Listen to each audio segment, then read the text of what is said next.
Hello, everybody out there in YouTube land. T-shirted historian, and it's been a little while. Actually meant to go next week, but or actually last week, but stuff kept happening and didn't make it. But that's okay. You know, the live streams actually hurt this channel, as it turns out. It's funny, the Fist of the North Star videos that I was putting in as a as a form of like side entertainment have ended up being the thing that's really pushing the subscriber base and the watch base for my channel now. So if you wonder why we don't have as many live streams anymore, it's pretty much because I'm focused on making video content. But I do realize that what brought us to the dance was the live streams and the folks that we met along the way and friends that we made along the way, even though many of them have departed for other shows. But hey, life goes on. What can I say? People drift in and out of your life, and sometimes people show you their true colors, and you realize that's not the person you really cared about anyway. So maybe it's better that they're gone. Maybe it's better they're doing other things, watching other channels and things. That's fine. Let them. I'm going to keep on doing my thing. Oh my gosh. Okay. So it's been quite the rant in the coming here, but again, I'm seeing lots of stuff about AI in the news, and I know you guys are sick of hearing about it already. You're like, "Oh my God, teacher, please shut up about AI." I'm sorry, guys. It's such a big, important thing that affects us all. Obviously the new DLSS 5.55, which is supposed to change everything midstream and make it look better or worse or whatever, and games using AI generated things in them and all that. Purists. I don't even know, man. It's like, I guess I'm not a purist. I mean, I don't necessarily think having AI generated art for your hobby products is the best thing. Just because it really does kind of speak against tradition of having an actual hired artist on. I mean, even if it's not always like a super expensive artist out there, guys. People like me, for example, I work on royalties. So if your product doesn't sell and I did artwork for it, I'm not making any money on it either. So it's in my best interest to do a good job on your project, which also means I'm not going to use AI art. But some of these artists are just asking for a lot of money for talent that doesn't stack up to what they promise. And I understand that's a big hefty part of any role-playing game's budget, and it's something that a lot of role-playing games creators have decided to do away with entirely by just using AI art. And I'm okay with that. If that's what they want to do, On the other hand, I don't want to hear them criticizing other artists who actually work and do art because I think that's a big old steaming pile of bullshit, you know? But that's just me. And some of these people are kind of thin-skinned and they know who they are.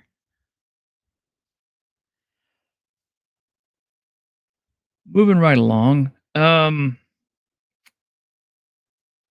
yeah, a lot of people are saying they don't want to play this or they don't want to play that because it's got some AI generated art pieces in it or whatever. And I'm just like, guy, get a life. Seriously. It's like, okay, I'm playing Crimson Desert. And somebody's saying there's AI generated art inside the game. Okay. Unless it's some kind of central piece to the story that's really, really important.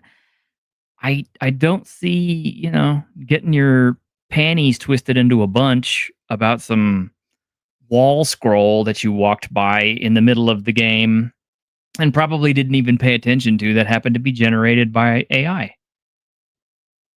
I mean, seriously, is that something to get your panties in a twist about? Is that something to boycott the entire game, to miss out on the entire experience?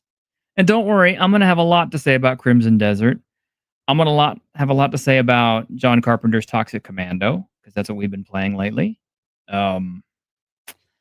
Also got a little bit to say about a game called Dicing with Death, as well as some of the upcoming films, and just some various other cultural things. But why don't I bring my panel on, huh?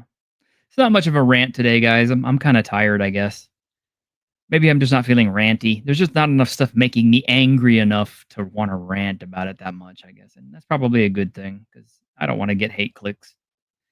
I haven't even talked to you guys about Resident Evil Requiem yet. So there's still that. But I don't think half my panel has actually played it. Let's find out. Mr. Grimm, you touched Resident Evil Requiem yet? Nope. Nope. Daniel, I imagine you haven't either. Absolutely not.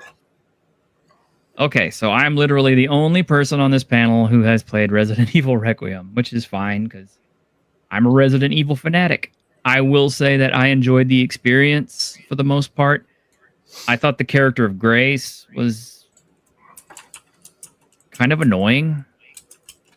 The stuttering that she does, the almost slip and fall all the time while you're trying to run away from monsters and things. The general lack of competence, and the whole idea that the FBI would send a single female analyst into a hot crime scene with only one police officer to protect her.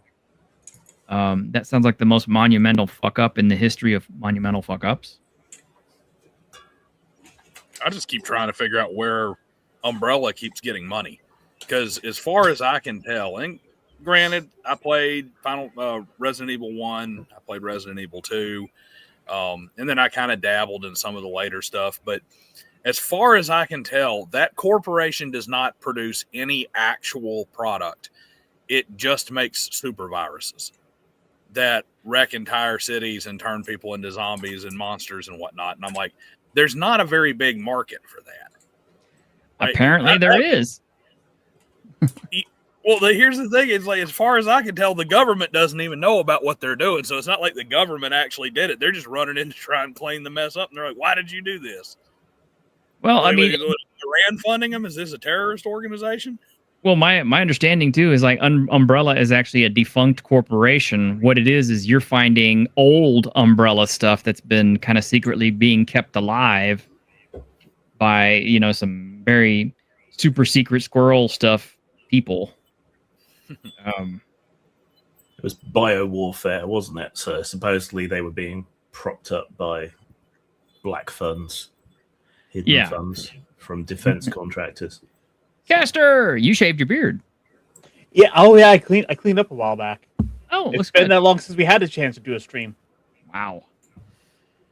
Well, yeah. So it's anyway, been so long I shaved. Oh my God, what are we gonna do? Like I said, I enjoyed Resident Evil Requiem. I only in the middle of my second playthrough, but I've already noticed that now that I know where everything is and how to deal with it, I can get through the game a whole lot faster, even on, a harder difficulty. It does seem to blend kind of the best parts of old school Resident Evil versus Resident Evil 4 style gameplay. The story is, yeah, it's a story. It is one of the stories of all stories. I mean, Resident Evil is always ridiculous just an excuse to shoot zombies. Yeah. Well, the zombies in this one are actually kind of cool. I mean, in their own way, because they apparently, they still remember parts of their lives, so they walk around and still do actions like they did in life, and they mumble and talk and all this other stuff. But I kind of think I still like the old scary zombies from Resident Evil 1 and 2 and 3. And I'm not talking 3 remake. But it's not my absolute favorite Resident Evil. I don't think anything really tops 4 or 4 remake. Or for me, actually, Resident Evil 1 remake. But it's good. It's up there. The one where Leon went out to like some strange village out there to Spain. Yeah. Yep. Yeah, it was the one that was like totally different than all the rest of them. Yeah, it was really good. It was like the beginning of something else. And Leon's gameplay is pretty much the exact same. He's got the big giant suitcase full of weapons and stuff, and you get to play Tetris with the items. He plows through enemies like they're not even there. It's all fun. And that one had the chainsaw zombie too that is like a really big problem. Yeah.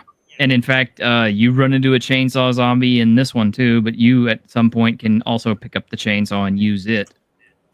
So nice. That's kind of fun. Yeah.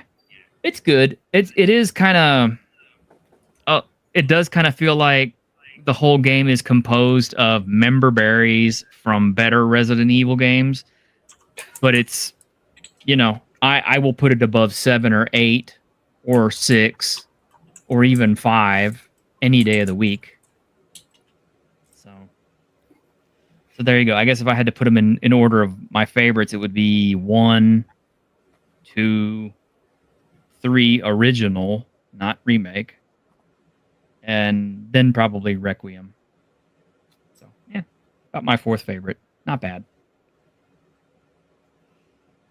Grim and I have been playing Toxic Commando, John Carpenter's Toxic Commando, and from my understanding, John Carpenter's big contribution to the game was he holds out his hand and paychecks materialize in them for basically using his name. He did apparently do parts of the soundtrack and stuff, though, but I mean, as far as what his input was on the actual game itself, even he seems to say that it was nothing. Well, I mean, at this point in the game, like, anything he can slap his name onto, like, I feel like he's entitled to. Like, go ahead and get that bag while you can. I mean, how old is he now? God, he's got to be pushing 80. But he's always been 80. Yeah, it's true. He got prematurely old, and then he stays that way. Well, he's also not a game designer. Like, that's not his thing. It's just no. Yeah. Sadly, he's not really a filmmaker anymore either. I think Ghost of Mars kind of broke him. But apparently, he composed the title music, provided guidance on the story and setting, and allowed them to use his 80s horror aesthetic. Well, I mean, the problem with John Carter is the studios have never really known what to do with him. I've never really had much appreciation. There's never much trust in him. And so you look at the history of his films, and it's like time and time again, they either underperform, they don't perform, they find their audience later. It's just like he's a good director, but he's just kind of in the wrong place at the wrong time so many times.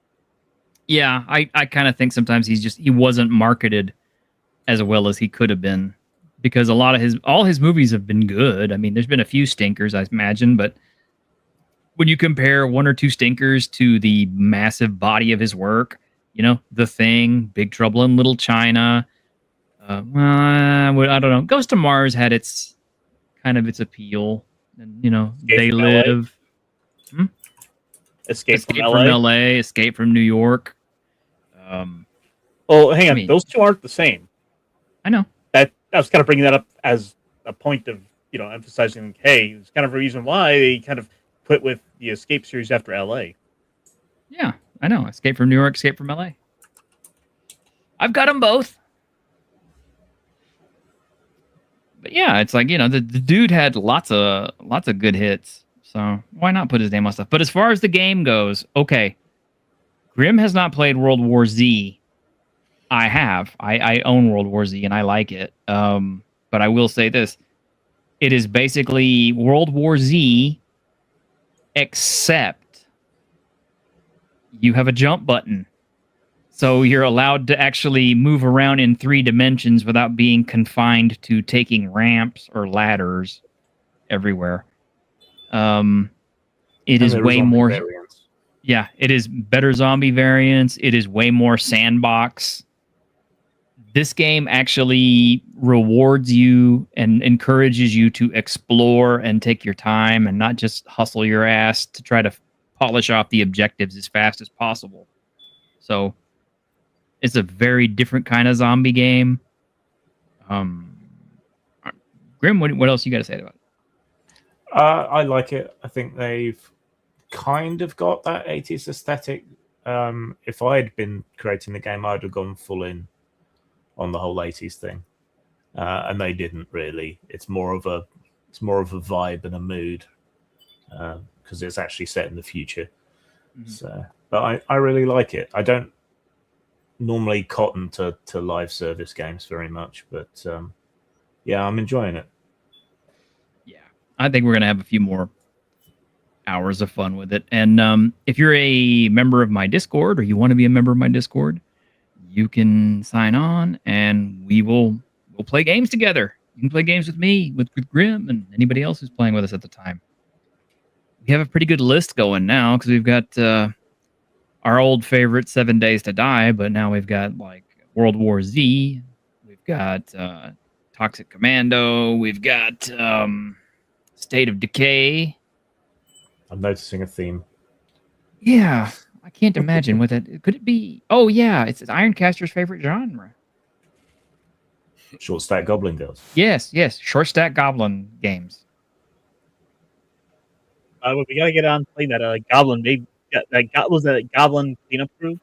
Yeah, Goblin Maiden cleanup crew. I'm not doing that one unless we can get a full 4-man team in there just to. That'd be funny as hell. I don't know. I'm kind of the embodiment of that meme that's been going around here lately, where it says, "Please stop making multiplayer games. I'm trying to get away from people." I don't blame you. I think a lot of the games these days that are kind of a big turnoff for me are like live service, extraction shooter type things, which is probably why they're all failing. I took a look at Marathon. I did not buy the game. I've just watched the gameplay. Gameplay doesn't look like anything too special, really. The characters look kind of cool, but the microtransactions are basically, like hitting your scrotum with a ball-peen hammer for enjoyment. I mean, if that's your scrotum, it's not a peen hammer, is it? Technically, no. But it's just a ball hammer. It's just a hammer. Ball hammer. And peen hammer. Ball and peen hammer. I mean, I like some of the aesthetics of it and stuff, but at the same time, I'm just kind of like, just being dead honest, the best thing about Marathon is the soundtrack, which is really pretty cool. And about the only thing I would buy from the game. But I'm definitely not paying full price for it. And from what I can tell, the community that plays it is already kind of toxic and not fun. So, no, thank you. Pass. Big pass. Now, there is a game that is really fun that I have stumbled across that is extremely annoyingly fun. It's called Dice with Death.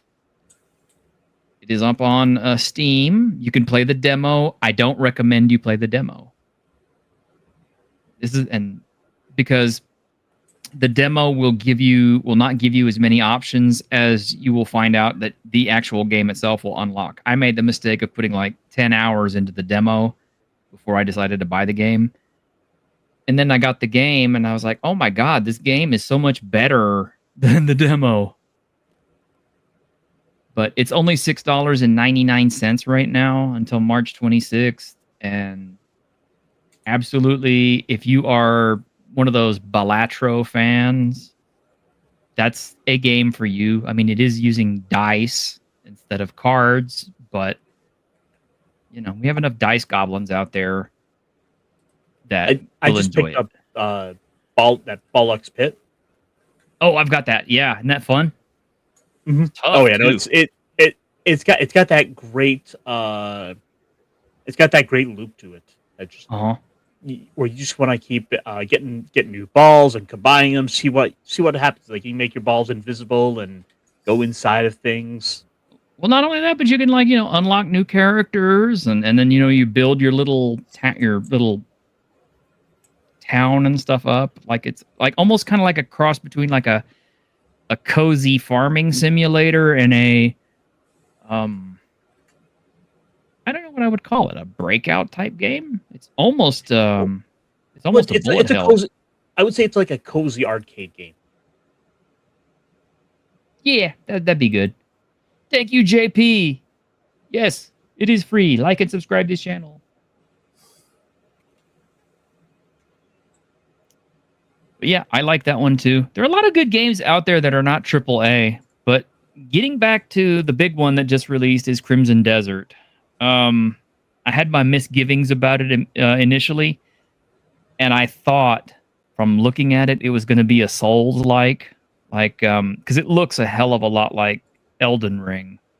If you just at your first time you're looking at the game, but it's not. It is actually got more DNA in common with The Witcher or Assassin's Creed, maybe a little bit of Skyrim. It's a lot of fun, but the control scheme is going to take some getting used to. It kind of over controls a little bit on a lot of things, and there is a bit of clunkiness to it. One of the things that aggravates me the worst is it has a bunch of context buttons. So if you're not standing in the right place, holding your tongue exactly in the right position, you can't interface with whatever's going on, whether that's lighting a candle, picking something up, or talking to somebody. But the game is massive. You can kind of climb anything. You can kind of fly places. It's got puzzles. It's got hidden shit. It's got... Jesus, man. It's got just about everything in it. It even has an entire system set up for hand-to-hand combat within the game where you can literally execute wrestling moves. And let me tell you, the first time your dude grabs somebody and does the stone cold stunner on them, you're going to be going like, oh, fuck yeah. In fact, I think I may actually have some footage. Let me see if that actually captured.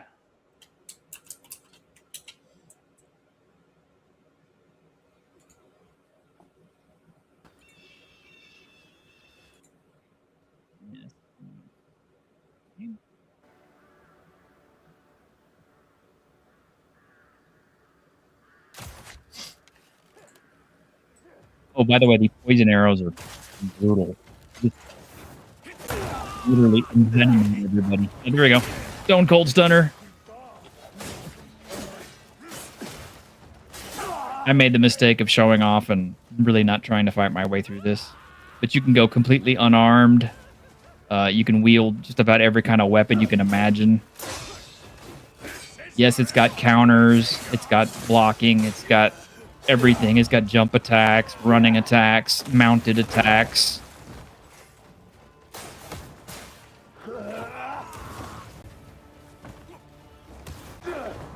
Stunner!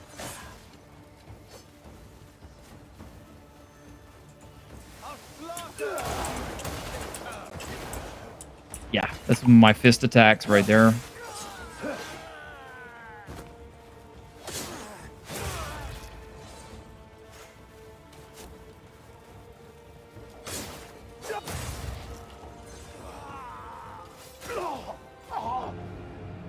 I got shot too many times. You got shot in the head. Now you're dead. I did. I was showing off too much. But that game is lots of fun. I do it in little spurts. I try not to just sit there and just go at it for hours and hours and hours and hours because I don't want to just blow myself out on the experience because the game is massive. And I mean, like, it's super huge, massive. It does have a storyline. It does have all the little, quest markers and all this kind of thing. The first hour or so is kind of annoying because it's a lot of cinemas. It's a lot of, and here's how you do this and tutorials and all this kind of stuff. But once you get past all that crap and you're actually allowed to go and run around and do what you want to do, you can follow the quest line or you can just do what I do, which is run around the countryside, picking up all the shit that I want. And by the way, you will run out of inventory space so fast in this game. It's insane. Of course, you could pull a DSP and wage quit it already. Oh, DSP can eat my ass. But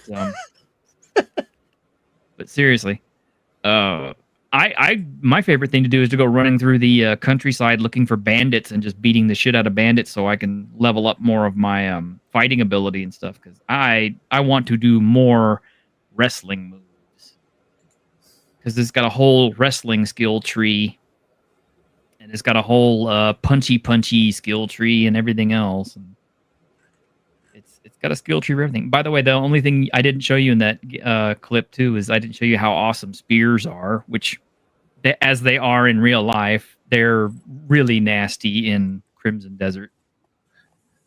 Stick is boring.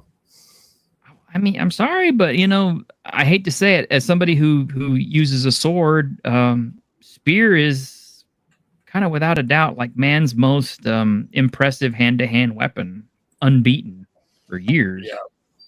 Reach is one of those things that there's just not really any there's all kinds of important things and counters to this and that, but at the end of the day, reach really is kind of the determining factor in like 99% of all combat. Mm-hmm. I mean, even modern combat, it's like, now we have planes. Used to, you had dogfighting, you had, who's the best pilot and stuff. Now we have, oh, I'm sorry, you never knew that my F-22 was there and it killed you from 50 miles away. Everybody talks a lot of shit until the sky starts missing pixels.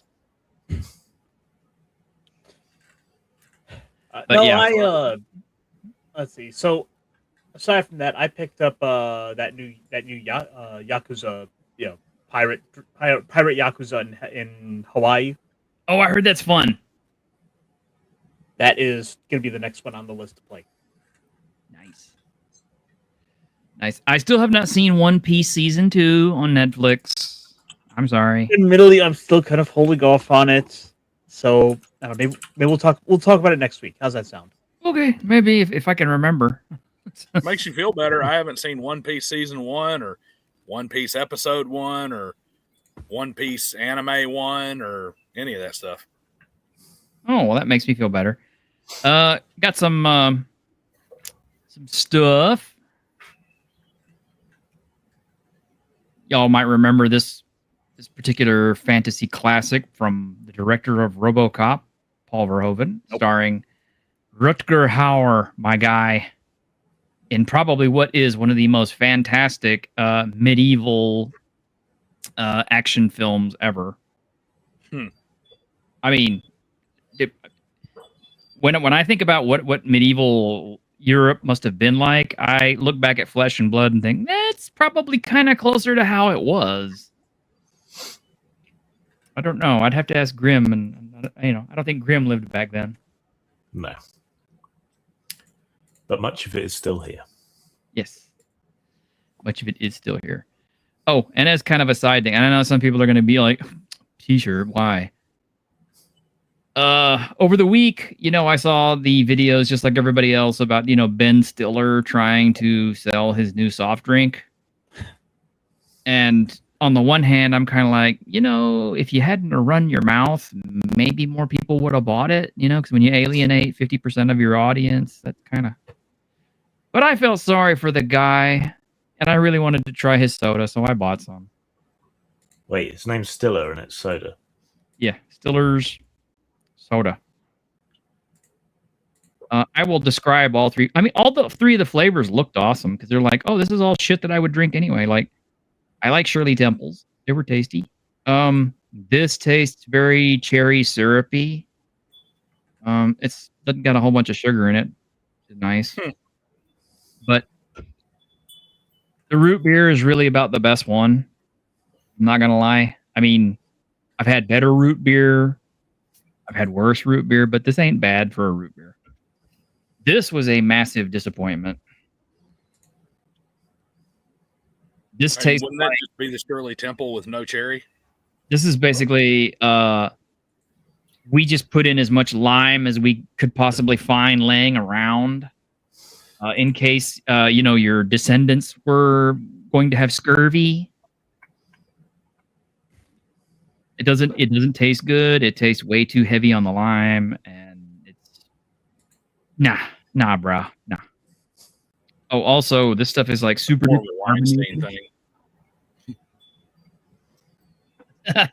Just a passive and calling your drink Shirley Temple in the age of the Epstein files. If it's not, maybe. Yeah, that's what I was saying. That's more of a Weinstein than an Epstein. Yeah. But like I said, I felt sorry for the guy, and I thought, well, I'll give his drinks a try because all three of the flavors sounded appealing at the time. Now I know only by the root beer. I mean, the only hard reality is a lot of these actors, that relevancy is just gone. When the name of the game was always getting your name out in the headlines, like, the reality is we're in a day and age in which you have people going, viral damn near daily for constant hot takes, from your Hassans and your Asmongold to all these other characters out there on the internet. Wes Watson is going crazy right now. Well, he's in prison right now, but I understand. And yeah, I can get that because it's like, it's not like the dude's probably doesn't have Hollywood just, knocking his door down to get him to do projects and stuff like that. I mean, honestly, the last thing I saw him in was Tropic Thunder, and that was, 8-9 years ago? Probably longer, but the last thing he did was like, he's been in a couple things. The last thing I saw him in was Zoolander 2, and that was a fucking mistake. Oh, I saw the first Zoolander, and I decided, that's enough for me. I don't want to see part 2. So. Well, Stiller's... You're not a Stiller's got a stick that wears thin quick. Yeah, like it's he can't really refresh it to keep himself funny. No, he cannot. Well, plus we've had the issue of the last damn near decade where comedy has just basically been a genre that wasn't allowed to really be done. No, and we're kind of getting a change of that with Scary Movie 6. Yeah, I'm actually excited to see that. The other ones are funny. They basically came out and said, to hell with all of you. We're going to offend everybody. It's going to be funny, and I don't give a shit. Exactly. And that's the way it should be. The stuff like the Naked Gun coming back and everything. I want to see more stuff like this, when people are kind of a little bit less afraid to just poke fun at all the shit and have a good time and not worry about offending everybody in the world. Because if there's one thing I've definitely learned over the last few years is there's an entire subset of individuals out there who are perpetually offended about everything. And if they're not offended about something, they will find something to get offended about as if it is their entire personality devoid of anything else. It's because they don't have personalities, so they replace them with causes, and they need a cause du jour because the news cycle is like 57 seconds. So You can't have a cause you can't be like in the 60s when you have absolutely no personality and nobody likes you. So you're just going to be Greenpeace for the next 10 years. You're whatever your modern Greenpeace is lasts for 57 seconds, and then you need another one. Mm-hmm. Oh, well, let's see. I may have some more things here for us to look at. Just a second. We're so in tune here. We're on top of everything here. It's been a while. Sorry, guys. Zoopunk. That's too old to talk about. We still haven't seen enough about Zombie Side, Dead Men Tell No Tales. I'm still waiting to hear more about that. Can we talk about the most mid Spider-Man trailer ever? Oh yeah, let's do that. I can't believe our first hit MIT. I don't know whether or not we'll get claimed by Marvel with this. So As far as I could tell, well, Disney largely has a track record of being pretty hands off in terms of copyright claims. Like they like it for the marketing. And I am just informed that Tropic Thunder was 18 years ago. Jesus Christ. Well, he's made like 9 more Meet the Whatevers movies after that already. Anyway. Yeah, I didn't. I watched the first one and thought that was plenty for me. Mm-hmm. I kind of think that's kind of, God damn it, Daniel, I think you've hit the nail on the head. Everything about Stiller is you try it and you decide, okay, that one time was plenty for me. I'm going to move on to something else. I mean, like, Tropic Thunder was great. I don't want to see a Tropic Thunder 2. Zoolander 1 was what it was. I don't want to see a 2. Meet the Parents and Meet the Fockers and all that. I don't want to see any of that. I saw the first one. That movie's got an even worse problem because it's got Robert De Niro in it, who is like he has aged out of his typecasting. Yeah, and it's like he can still do some little old guy comedy movies, but he cannot do he's just not believable as like CIA badass, retired CIA badass or old mobster. It's like you're not. You're like Whitey Bulger in the wheelchair. You're just not believable anymore. Yeah, and as I was saying, Stiller soda, like one time, it's plenty. It's like everything with Ben Stiller is you initially try it and then you decide I've had enough. Well, with Tropic Thunder, it's not. People don't want to see Ben Stiller's character again. They would want to see Robert Downey Jr.'s character, or they want to see Les Grossman. I want to see more of just that guy. I do. Yeah, admittedly, everything but Ben Stiller is funny in Tropic Thunder, and that's hard to say, but it's true. Anyway, let's get on with this thing. MJ, come on, pretend like you're not the happiest you've ever been in your entire life. It's Zendaya. She's literally not happy, not capable of being happy doing anything. She either has this smug look or this look of I'm offended. Is that supposed to be Mary Jane? Yeah, it's MJ. Well, no, technically speaking, they call her MJ, but she's not Mary Jane. But it is. It's just race swapped MJ. Yeah. I knew it. Hashtag same gingers. And I do notice that he's gone back to his old outfit. It's no longer the Stark Tech anything or good. Like this, that was one of my biggest complaints when it came to the first 3 Spider-Man movies in this trilogy with him, was that he wasn't Spider-Man. He was Iron Boy.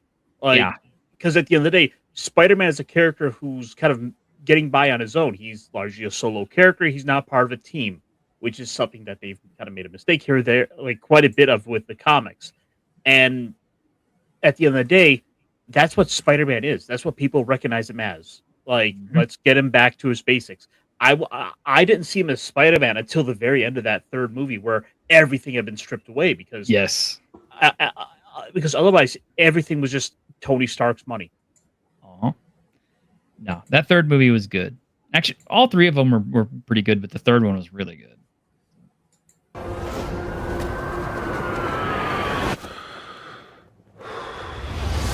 don't like that shot. Hi, my name is Peter Parker. You don't remember me, but I kind of like him. I like that character. A lot of people thought he was annoying, but I liked him. Everybody needs a best friend like that. Yeah, but he was also like friends with Miles Morales, not Peter Parker. Yeah, that's the kicker, is the fact that he's supposed to be Miles Morales' buddy. And it's like, well, Peter has friends. Like, what about Harry Osborn? Why don't we have Harry? Yeah, and sort of technically Flash. Yeah, there it is. we used to know each other. Something bad was going to happen, and the only way to stop it was to make everyone forget about me. Because I'm not just Peter Parker. I'm Spider-Man.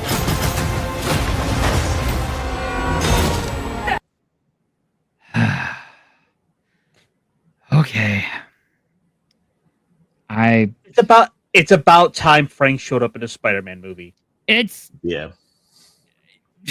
I heard it's not Frank. I heard it's like sanitized, washed up, it is. almost Batman Frank. It is. I mean, look at how bad this is. Ow, Frank! You just hit me with a van! Quit your whimpering. Why in the hell would he be pointing an M79 at him? Because if you shoot that from that range, it's not going to detonate. And if it does detonate, you're just going to blow your goddamn window out with you in it. It makes a really satisfying thonk noise. Yeah. And then it bounces off of him. Yourself. You know he's going to jump away anyway. Mother. Go home! Yeah, that is not how I want to see the Punisher in his big screen, MCU debut. So we've got the Punisher back. We've got Daredevil back. Yeah. And Jessica Jones is in the Daredevil promo Yeah. material.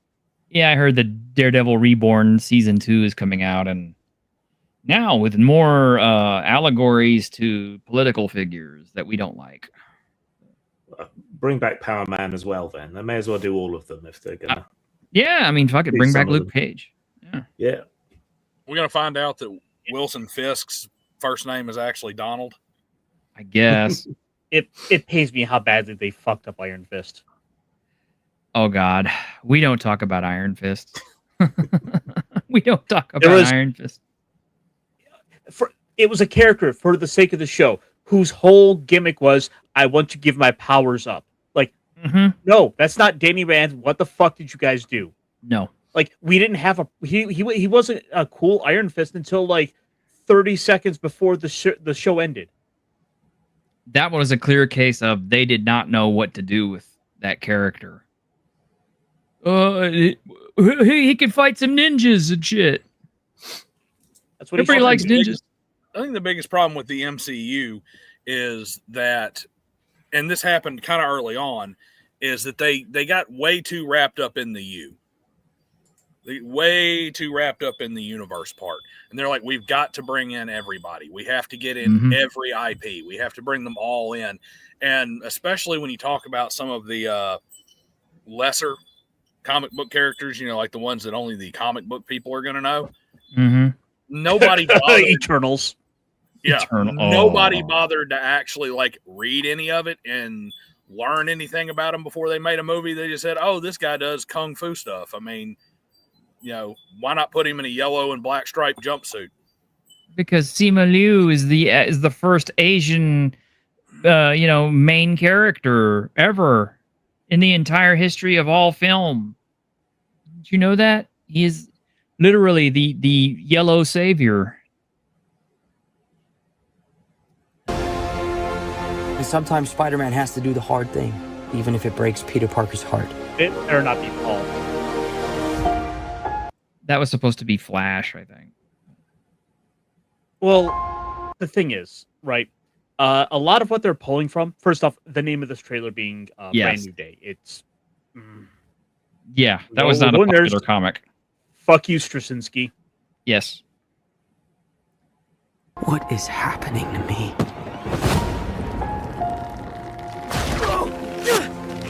Oh, God.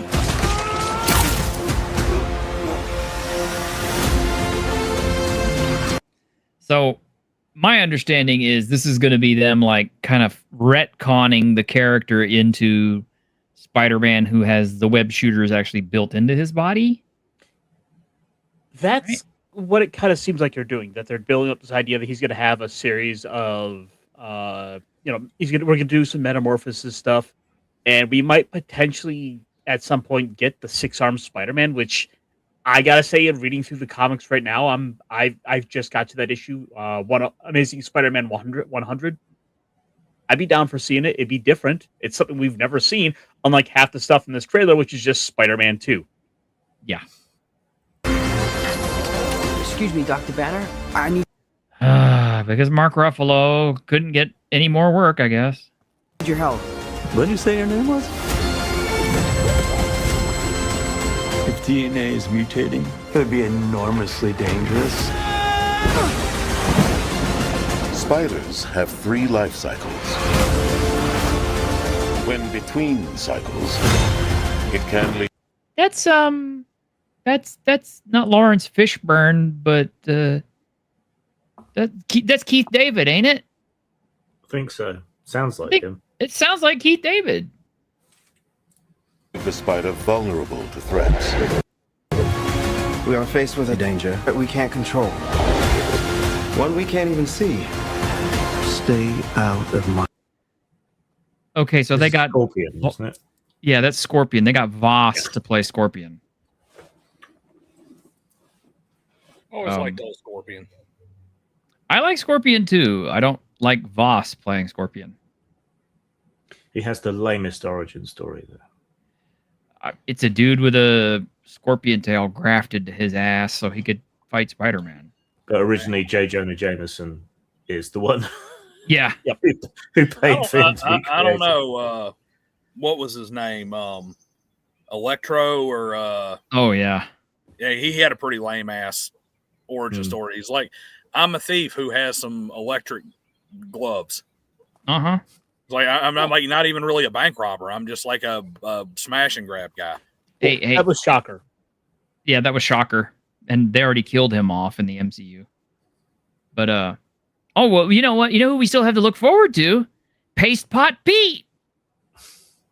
Hey, like, I'm still waiting to get the Enforcers because I need my Fancy Dan. Porcupine Man, he was a good one. And aren't they bringing Tombstone in this one too? I've heard Tombstone. I've heard some people rumbling about Black Cat possibly showing up in it, which, admittedly, I'm not against. I'm not against Black Cat as long as she looks like she does in the comic books. Hot? Yes. Tombstone, on the other hand, is a massive kind of albinoid-looking black man. Who's the guy with the adamantium hammerhead? Hammerhead. Maybe Yeah. they'll bring in a bunch of the mob If freaks. they if they could just, go a little down to earth and get into a bunch of the mobster stuff, we could bring in we're already talking about Tombstone coming in. I wouldn't mind seeing Silvermane, and then with that you have I said Tombstone, Silvermane, Black Cat, both senior and both Felicia and her father. There's a lot with that you could play with. Yeah. And it's ultimately it's us. That's the thing they got to work on. It's the fact that after No Way Home, where do you go? You have to. It's been a multiversal threat at this point. We have to scale it back. We have to bring it back down to earth, make it a little more personal. Exactly. I'm not up on the MCU. Did they ever have Did they ever bring in Carnage? They fucked that up. They messed that up with Venom. They fucked that up. I don't know how they fucked that up. He's tailor made for them to make fun of Southerners. They threw made him it in PG-13. Yeah. Oh yeah, PG-13 Carnage doesn't really well. I don't know because you say PG-13 Carnage is bad, but somehow Saturday morning cartoon Carnage worked just fine. I mean, either way, the guy killed his dog. Woody Harrelson was wasted as Carnage. Yes. Do you think he would have been great as Carnage? You're losing it, kid. And for those spiders who make it through. Everybody kept saying that chick was Rogue, but I'm like, she looked like she was more like Fat Rogue. So from the gist of what I've been hearing, one of the ideas kind of floating around is that it's gonna bring in Jean Grey as mind controlling some people, which is gonna be probably why Frank is doing what Frank was doing. God help me, no. Like it or not, this is where they're going. Now that they have the X-Men, they're going to go all in on it. Of course, that's okay. The comic books have already established that Jean Grey is a absolutely terrible person after what she did to Iceman. But Bobby, you're gay. I just turned your gay button on. I mean, she was bad to begin with. It was up his asshole the whole time. She They is can't- ginger, so she is going to be replaced. They cannot justify that in any way, shape, or form to ever make that character good again, because it's absolutely no way. It amounts to a kind of Hand ninjas!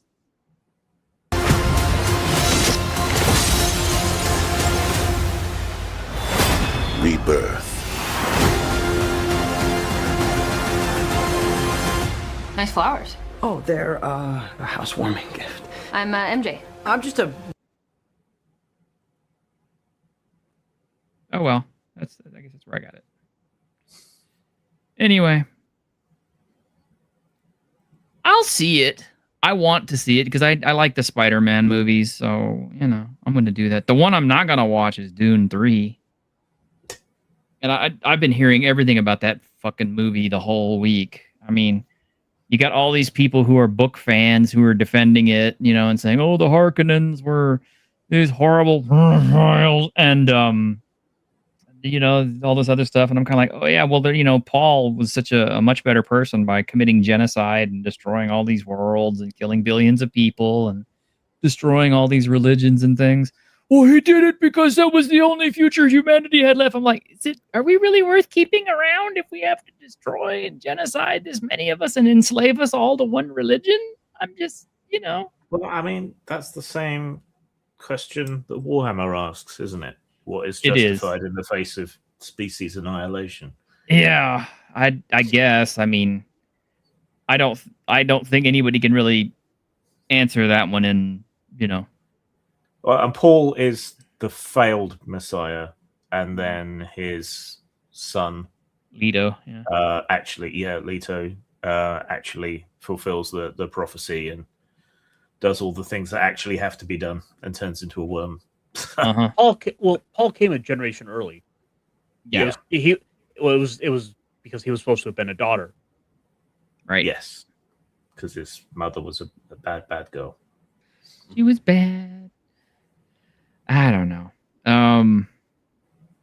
Yes, I know Thoth. Yes, I know the Golden Path. Paul had to do what he had to do so Leto could take humanity down the Golden Path to save the human race in Chapter House 2. I know. I read it too, but it doesn't mean I like it. I mean, if you had people showing up in the United States and telling us is like, guess what? We have to wipe out your religion and all this other stuff too in the name of our particular religion because, we have to save the human race. I'm pretty sure most of us would be like, fuck you.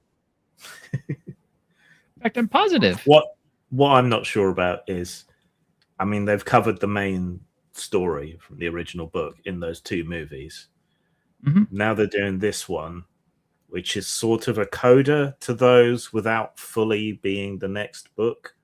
Mm-hmm. So it could end up confused and a bit of a bummer for anyone who's watching it. Well, yeah, because we had all these kids who had never even heard of Dune, and they've only seen the two movies, and they're like, "Oh, Paul Atreides is all this, that, and the other, standing up against the man and taking down the fat." It's kind of like, did you see how this thing ends? The thing is, you can't blame these people, blame these kids too much for that. It's the TikTok generation where they're talking about what's the current thing. Like, and so many of them, frankly, that's all ahead of them. Some of them will go pick it up, but cut them a little slack is all I'm saying. Yeah, that's okay, though. I guess they'll get like everybody else. Actually, you know what the funniest thing is? I had a conversation with a guy the other day who had just finished watching Night of the Seven Kingdoms, which is, it's a Game of Thrones thing. And he said, yeah, we went back and watched Game of Thrones, and then we caught up with House of the Dragon and Night of the Seven Kingdoms. And I'm going like, oh, yeah, really? And he said, yeah, I wasn't really a fan until like a year ago or so. And then he asked me point blank, he says, what was it like to actually have to sit here and wait for seasons back then? Because, he had basically just binged the entire thing. And I'm just kind of like, I looked at him like, huh? I mean, it makes it sound like this was like 30 years ago. Like, what was it like watching the moon landings? Like, yeah, that was less than 10 years ago. But yeah, That was a thing that happened. I don't know if I actually downloaded that trailer. I thought I did, but let me see. Oh, and of course we did get the news this week. Apparently, even though it's all AI generated slop pictures going along with it, because it's just something somebody said and not actually, pictures of. But yes, apparently we have a third Conan movie in production. I mean, like a Schwarzenegger Conan. We don't count the Momoa one. The man is too old. Yeah, I don't. He's about the age of Conan in the first Conan story. I mean, sure, but like, how bad did you want to see, an old flabby Conan? Yeah, Schwarzenegger trying to, do his little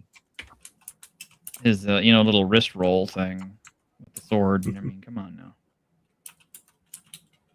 I just don't think he can do it. No, that was that was apparently what happened with the last time when they were talking about doing this back around the 2000s when they wanted to do it then. The problem was he went into political office. By the time he came out, they said he was too old for it then. Mm-hmm. If you use him as a framing device and you do flashbacks, like mini films within the main film, using another actor, like maybe you could get Jason Momoa back and give him a decent script this time. That would work all right. Yeah, I did not download, dude. Take Phoenix on the sword and adapt it well, you'll be fine.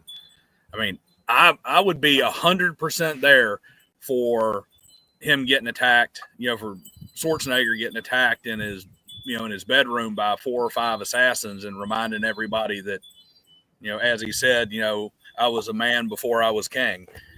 Yep. But then also fully being aware that it's like, kind of the Toby Keith thing, that he's as good as he once was, he's as good once as he ever was. Yeah.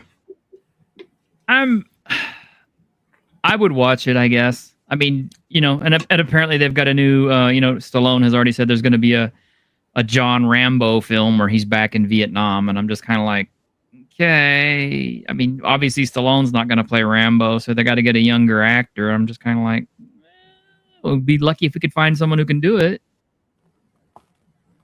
I don't know. Yeah.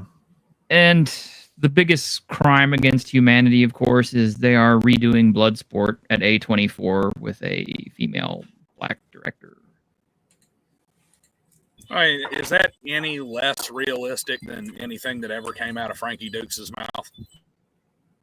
I mean, let's be honest. The soundtrack and Jean-Claude and all the goofiness of Bloodsport is what made it fun, because we'd never really seen anything like it before.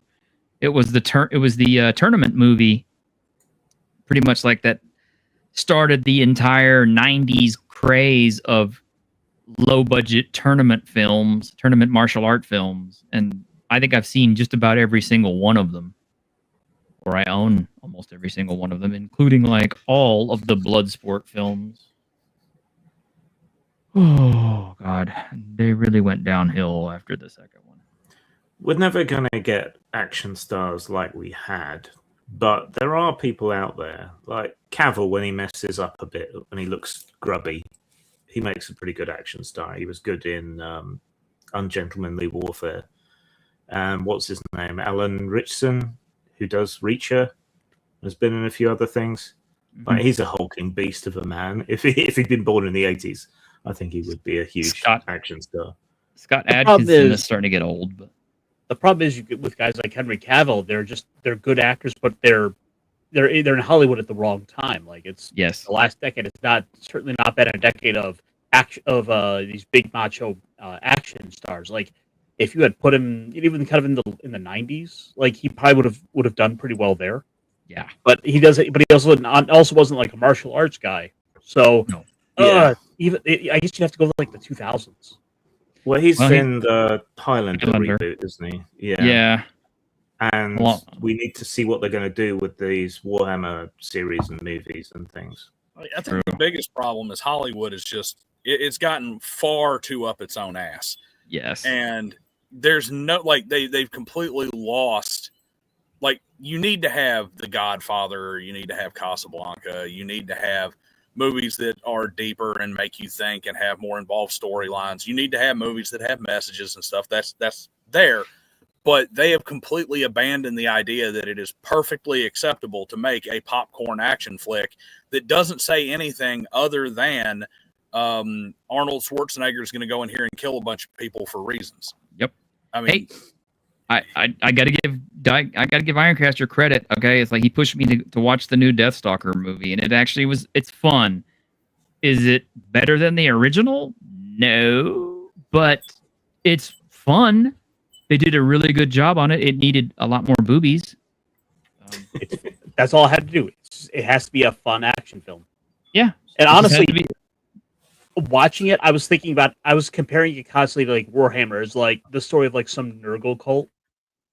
Yeah, it could kind of fit that. I enjoyed it.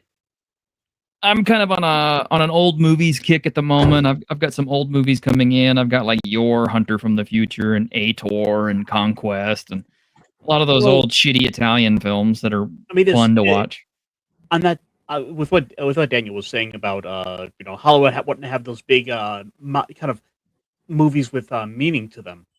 Mm-hmm. Like Hollywood just is stuck in this dichotomy of wanting to push all that stuff and push the Oscar bait, but they're doing it with these big giant budgets. I mean, The Bride came out, and that was a colossal failure. That was a turd. Oh my god. Yeah, you know what part of the problem is, I believe, is we don't have a movie rental store culture anymore. Because that was where we watched a bunch of this stuff. I mean, we used to go in there and just like get 2 or 3 movies every day. And that's what we do all night. As soon as, the store closed, we'd all camp around the TV set and we'd watch some cheap as hell, kung fu flicks or martial arts films or sword and sorcery films or whatever. And we had a great time. But those things are way more memorable than the shit pouring out of Hollywood right now. Got some breaking news for you. There's massive internet outages, mostly on gaming services so far. Oh, geez. That's what Mrs. Grimm poked her head around the door to say. Oh, wow. So, my Steam appears to be up still. Yeah. But all right. Well, I still have so much more we could talk about, but I don't want to end the show before we talk about these last 2 things. As everybody probably knows by now, Chuck Norris passed away yesterday. And even though he was 86 years old, I mean, it was really shocking and sudden because, he was just hospitalized on Thursday and then Friday morning he was dead. It's the end of an era for me. I know I have some Chuck Norris stories that were given to me secondhand. Like one of the things that people used to tell me from guys who used to fight with him or against him or were in the same rings that he was in. They'd tell me things like, never loan Chuck Norris any money. You'll never get paid back. Chuck Norris's hand speed was phenomenal. One of the ways that he used to train was he would punch a racquetball against the wall and then just keep punching it over and over and over, back and forth. Like he was basically volleying it with his fist. He was that fast. But he was a phenom, man. 6-time middleweight champion. He did a sparring match with Bill Superfoot Wallace that lasted an hour and a half. He took out Joe Louis at one point, who was the heavyweight kickboxing champion at the time. I mean, okay, his acting was, he couldn't, but he tried, and he did okay at something. I mean, Lone Wolf McQuade was good. Oh, I love Lone Wolf McQuade. Yeah, Lone Wolf McQuade was good. Silent Rage was actually pretty good. I mean, it was kind of crazy. He was fighting like the indestructible killer. I remember Hero and the Terror was actually pretty good acting on his part because he like passed out during the baby being delivered scene and all that. You know, I always heard he rarely ever used a stunt double. You know, except for the times where he cried on screen. Yeah, probably. I don't remember him crying on screen ever, but I do remember. I think I was just watching one last night. Either Delta Force or Prisoners of War. It was one of those. Missing in Action? Yeah. Where like he comes home and like his wife gets killed. Oh, that could be like so many films. Of course, if we're gonna talk about Chuck Norris, like the Chuck Norris facts, like his legacy will forever be all the amazing feats that make that make Sagata Sanshiro blush. Yeah, no kidding.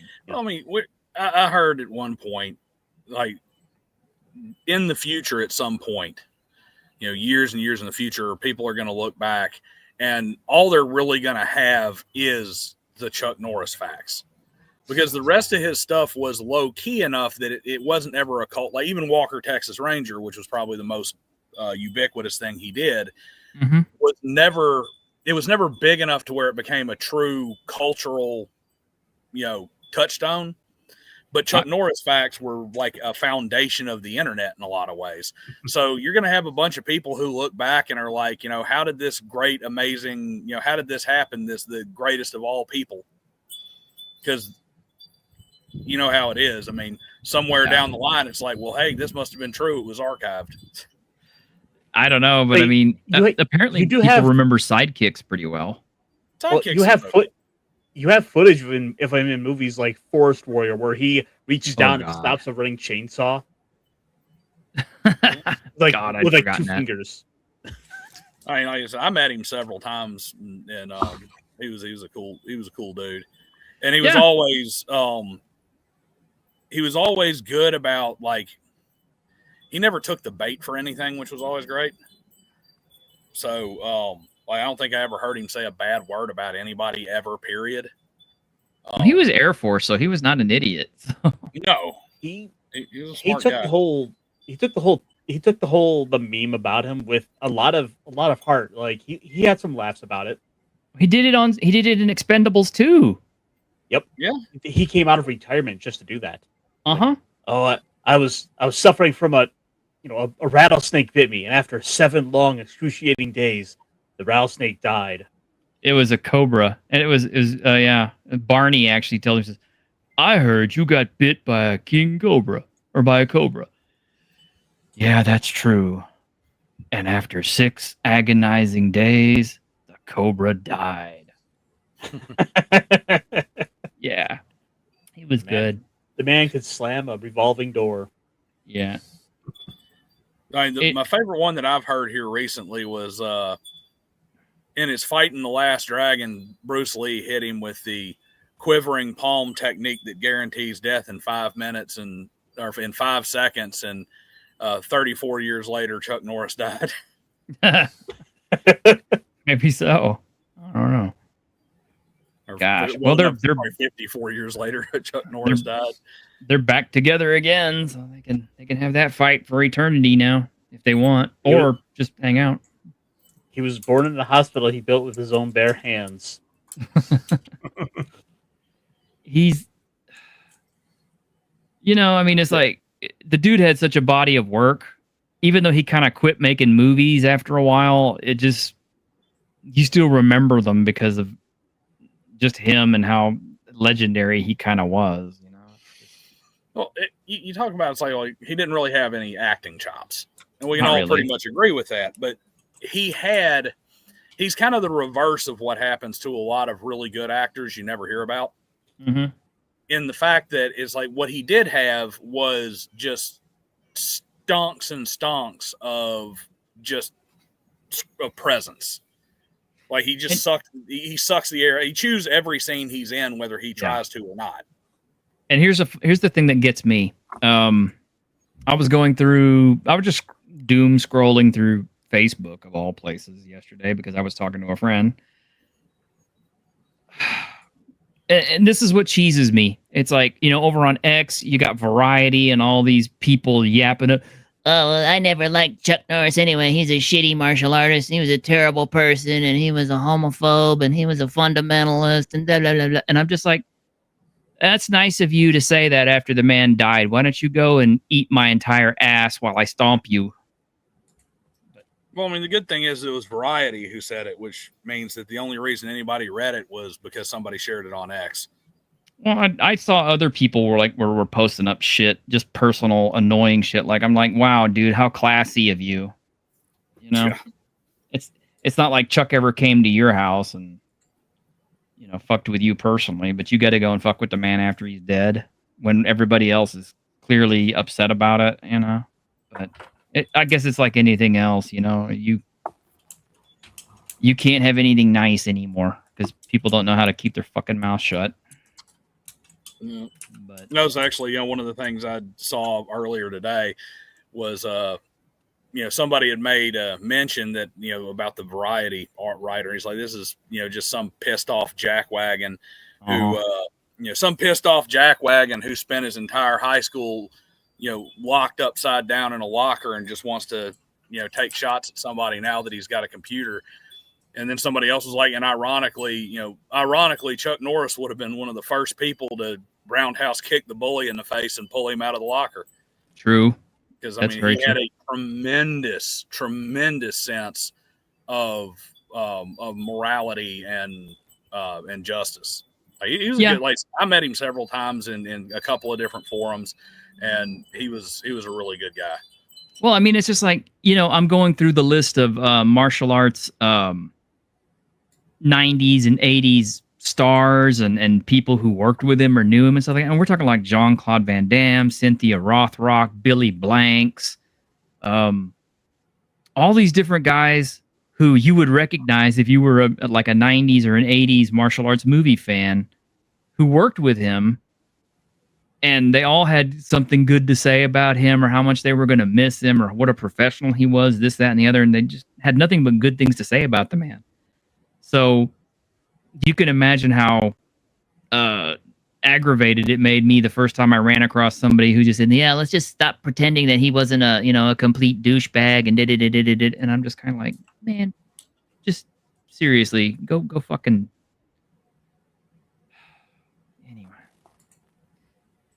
agitated me, but I'm gonna miss him. And yes, I ordered some Chuck Norris movies to watch because, god damn it, this is what you do when somebody you love dies. And I got word yesterday, of course, that Nicholas Brendon from Buffy the Vampire Slayer also passed away at the age of 54. Now, maybe he didn't make as big a headlines as Chuck, obviously, but I remember Buffy pretty well. I mean, I watched it many, many times. Xander was one of the cooler characters on it, and Car guy. I know, huh? Car guy. Yeah, car guy. And I know Nicholas had a lot of issues after that show. I mean, if you look at his Wikipedia page, it's like full of times that he got arrested and stuff, and all the illnesses that he was suffering from before he passed away. And but I don't want to remember him for all the horrible things that he did or the bad things that he did. I just want to remember him as being, he was Xander, and Xander was cool, and we loved him because he was on Buffy.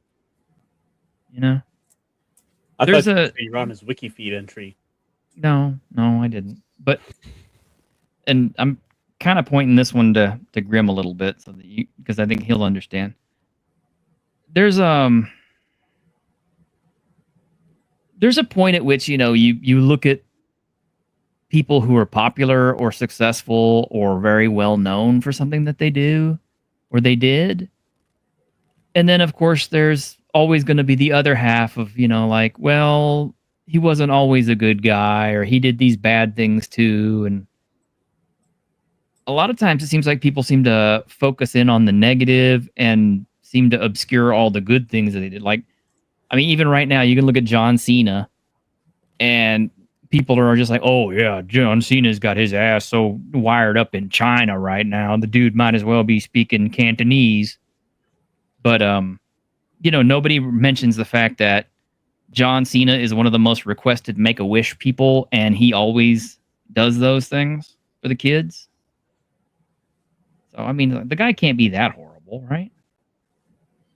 I always think it's important to remember people as everything that they are, not just the good, but the bad as well. And there is a tendency when people die to lionize them and forget the bad things that they might have done.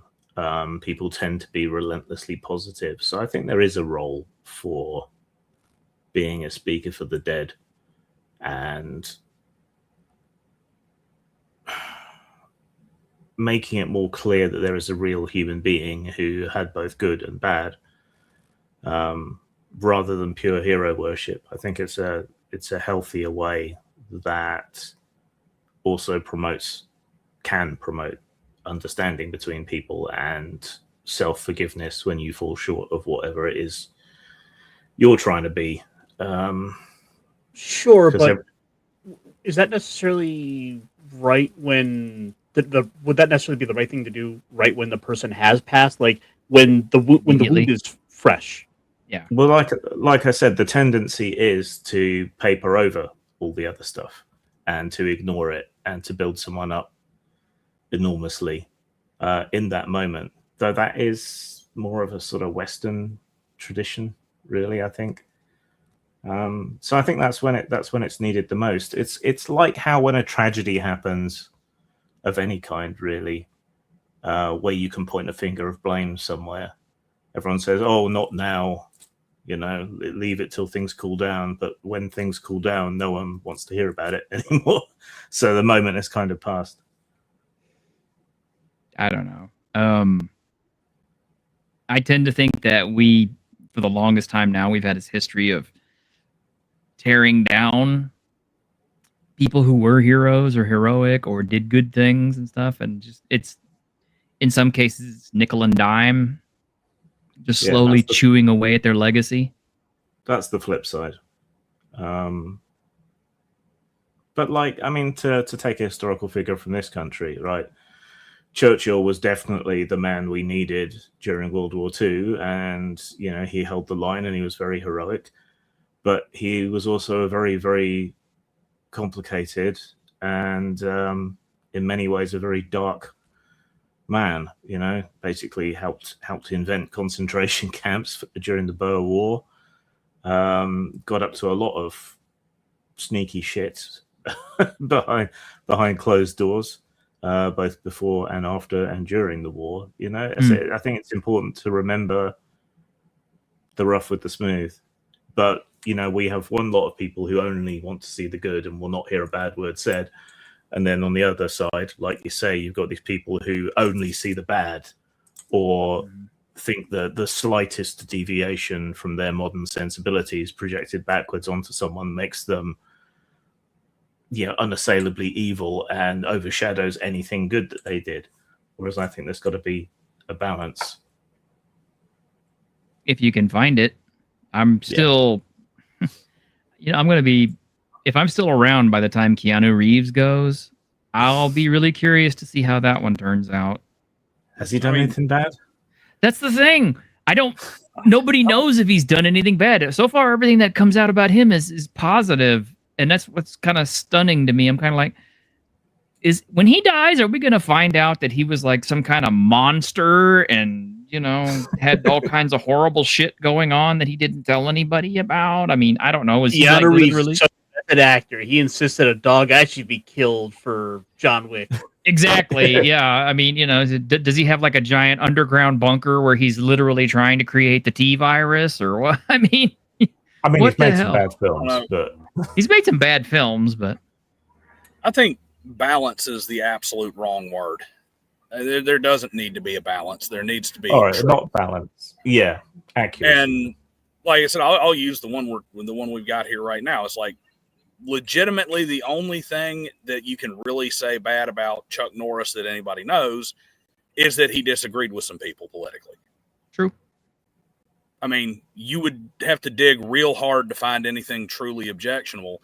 And you get these people, and especially in the modern day when every bucket crab has a megaphone, they try to take, if you get the better somebody is, the more they try to dig up the tiny, they get a tiny thing that maybe is a little bit of, they find a small flaw, and they try to bring it up into something that is just devastating, because they can't stand the fact that somebody, that maybe the world is legitimately not as good with a person of this particular character gone from it.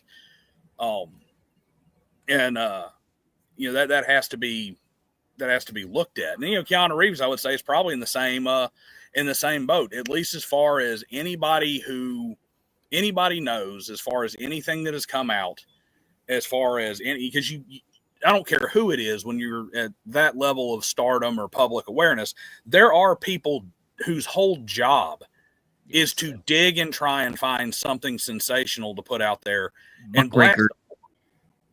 If it bleeds, it leads.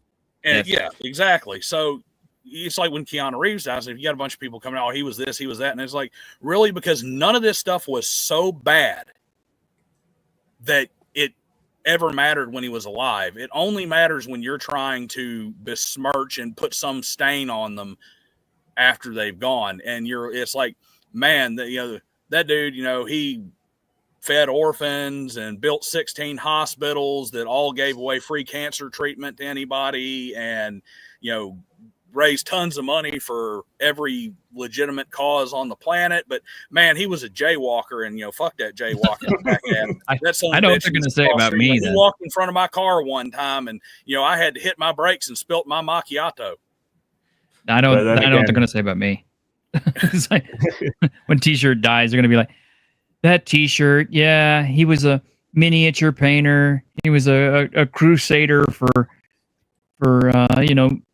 physical media and for ending wokeness in all forms of media and all forms of entertainment. And he had a show, and he was very passionate about Fist of the North Star. But you know what? That motherfucker was in defeat. Yeah. Well, I mean, Jimmy Savile did a lot of good work for charity. Yeah, but everybody knows how he's viewed. Yeah, but I'm just saying, he did raise a lot of money for charities. So yeah, but that's where Hitler was an artist. Where does the scale tip?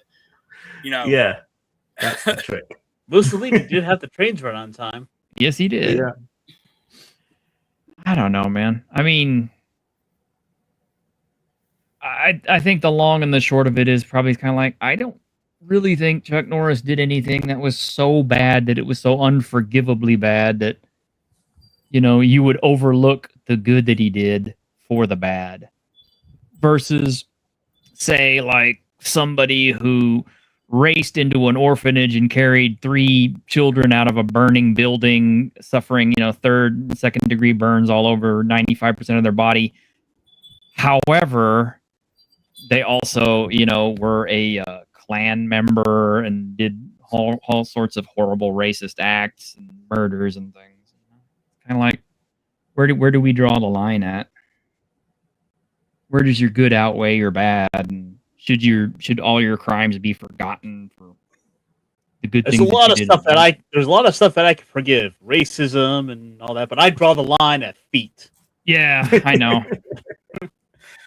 It's curious though. Like, there's all these actors who play bad guys, or gruff, tough action stars, and then after they die, it comes out that they were donating half their paycheck to children's hospitals or whatever.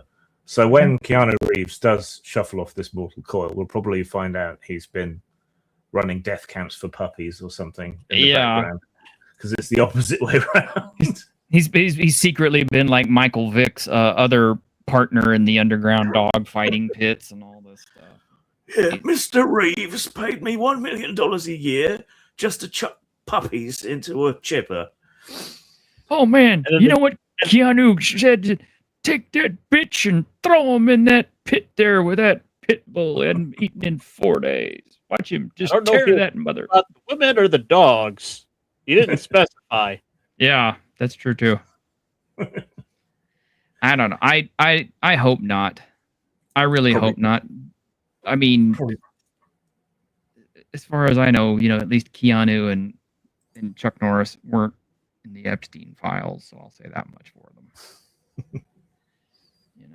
Puts cream on his scones first. Yeah, I guess. I don't know. But anyway. Yeah, I am still, genuinely sad about Chuck Norris's passing. I knew it would happen one day, but it's kind of like you're never really ready for it when it does happen. I wasn't ready for James Earl Jones. And I'm already, huh? Are you going to be ready for Bruce Willis? I'll be honest. He's been gone a while. I kind of think he's pretty much already gone. I mean, the Bruce Willis that we loved and know is, I don't know how much of him is left at this point. So at the end of the day, though, you can always kind of look at it and be like, Chuck definitely had about exactly the kind of death you'd want to have. A couple of days before he's in the hospital, he's still fully active, fully in control of all his faculties, still working out, still living and loving his life. Has an incident, probably a heart attack, then goes into the hospital. And before he dies, what's the news? It's like, hey, he's in the hospital. He's in great spirits. He's active. He's talking to everybody. He's, got a smile on his face, having a good time. And then he dies. And it's like, well, it seems to me like he gets a warning heart attack to make sure that all the loved ones and everything can get there and be around him and stuff in time for him to kind of peacefully go. Yeah. After having a full life of not having to have his brain fall apart and his body betray him and the whole thing going up towards the end. It's about the best way you can possibly leave. Yeah. I mean, I feel sad for a lot of these MMA guys and all that who are going to be, exiting life with massive amounts of CTE and, whatever else is going to be hurting them for the rest of their life. Because there ain't no, insurance for guys who voluntarily get into a cage and beat the shit out of each other. No, there is. It's just not cheap. Yeah.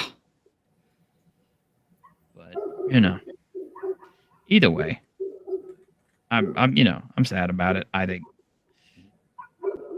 it's kind of the end of an era. And truthfully, looking at some of our old actors, and we've been losing a lot of them lately.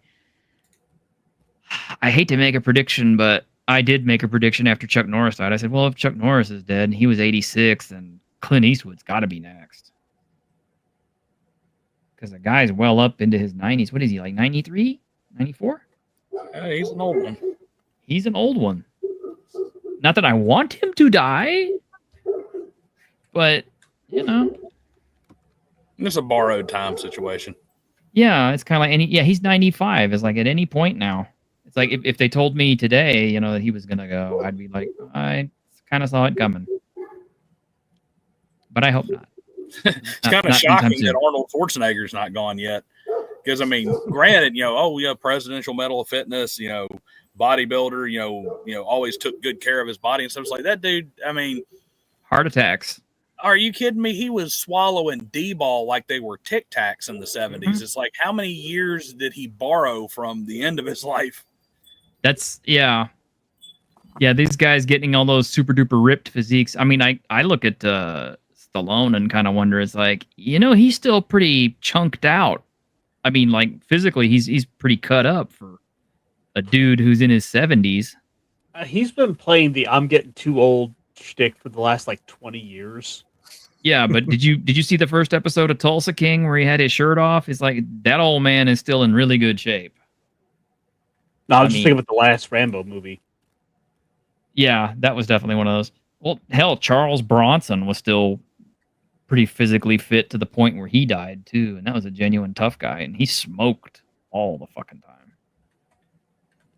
So I don't know, man. It's just like it doesn't seem to matter how good or bad you take care of your body. It's just kind of like, when is your time, man? You're going. That's all there is to it. So I guess ultimately all the taking care of yourself and all that is just about having a good quality of life while you're still alive to enjoy it. But anyway. I mean, there was a lot that goes into it. Just like, having a good mix of genetics certainly helps. Yes. But anyway, guys, we're already over time. It's been an hour and 30. Shall we retire for the evening? We had a good show. We still have plenty more we could talk about, but I don't want to, let's save something for next week because who knows? It could be a slow week next week. Yeah. Anyway, thank y'all for being out here and good seeing y'all again. Thank you, everybody out there in YouTube land. Yeah. Oh, see you guys on the next one in 2027. Wait, one last thing. I predicted it, and it was true. Fist of the North Star anime coming out next month on the 10th. I predicted it 2 months ago, back in January. I was correct.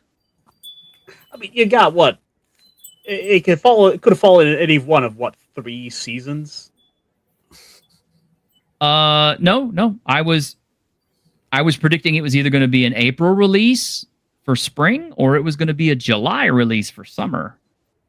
Based around or it could have been a September release for fall. No. But anyway, let's take a look at that trailer before we go. Just because we can. 1800年の長きにわたり人類の歴史の闇に隠された恐るべき暗殺剣があった。天空に2つの極星あり、北斗神拳と南斗星拳。経絡飛行を突き、内部からの破壊を極意とする北斗神拳を陰とするならば、外部から突き入れ全てを破壊する南斗星拳は陽。あの拳法はなんと水上拳。俺の名はレイ。覚えておくがいい。 And this is the first time we've actually gotten to see Ray, and this is the first time we've gotten to find out who his voice actor is. Yuichi Nakamura. 今あなたの目の前に立っているのは女ではない。ただの戦士マミヤ。 Same thing with Mamiya. お父さん、お母さん、いつまでこんな殺戮が続くのでしょう。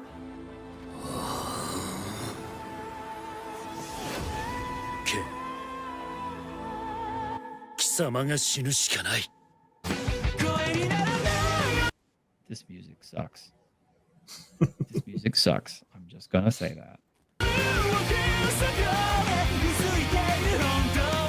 さあ、みんな、戦いの準備を。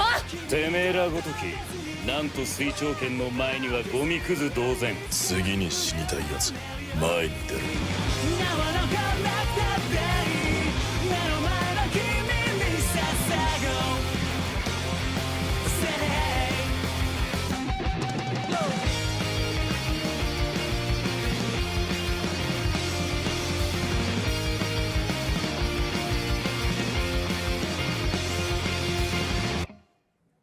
There we go. 4/10/2026. Just like I predicted. Just like I predicted, baby. I can't wait. Hurry up, March. Let's get out of here. I want to get to April. Let's go to April. All right. Hope you guys enjoyed, and we will catch you next week, hopefully.